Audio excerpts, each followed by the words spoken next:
మనమంతా మన లక్ష్యం ఏంటి? ఎందుకొచ్చాం ఈ భూమి మీదకి?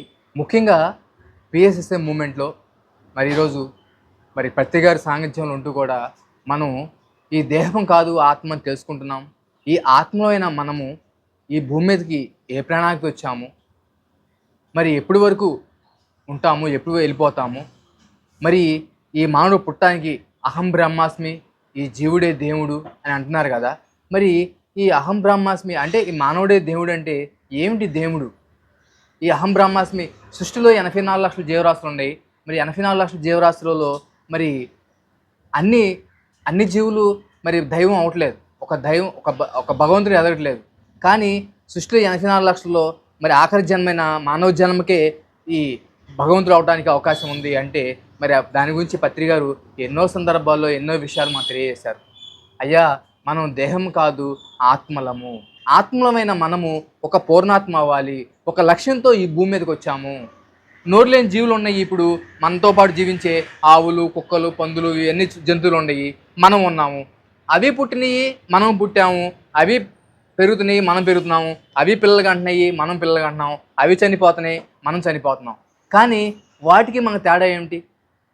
కానీ వాటిలాగా వచ్చి పుట్టి పెరిగి చనిపోతే మనకి వాటి తేడా ఏంటి? దాని గురించే పత్రిక చెప్తా ఉన్నారు. అహం బ్రహ్మాస్మి, ఈ జీవుడే దేవుడు. నువ్వు ఆ తోటి జీవుల్లాగా వచ్చి చనిపోవటం కాదు నువ్వు వచ్చింది. ఒక పూర్ణాత్మ, ఒక దైవం అవడానికి వచ్చావు. ఏదైతే ఒక ఆదిశంకరాచార్యులు, ఒక గౌతమ బుద్ధుల వారు, ఒక రమణ మహర్షి ఎవరైతే మహానుభావులు ఉన్నారో ఆ విధంగా ఆ స్థాయికి వెళ్ళాలి. నువ్వు కూడా ఒక యోగి ఏమనలాగా ఒక స్థాయికి వెళ్ళాలి. ఆ ఉద్దేశంలోనే ఈ జ్ఞానాన్ని తెలుసుకునే ప్రయత్నం ఉన్నాము. దీని గురించి పత్రి గారు ఎన్నో విషయాలు ఈ విధంగా ఈ ఆధ్యాత్మిక విషయాలు ఎన్నో విషయాలు మనం చెప్తా ఉన్న సందర్భం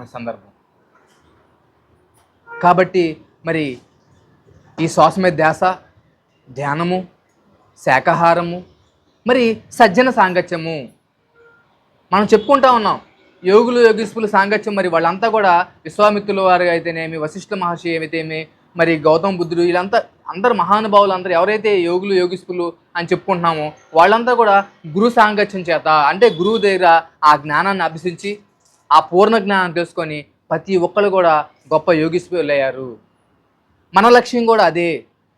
మన లక్ష్యం కూడా ఒక గొప్ప యోగీశ్వరులు అవ్వాలి, ఒక పత్రిక లాగా కావాలి, ఒక గౌతమ బుద్ధులా కావాలి, ఒక పుట్టపర్తి సాయిబాబా లాగా కావాలి, ఒక షిరిడి బాబా లాగా కావాలి, ఒక గౌతమ బుద్ధుడు కావాలి.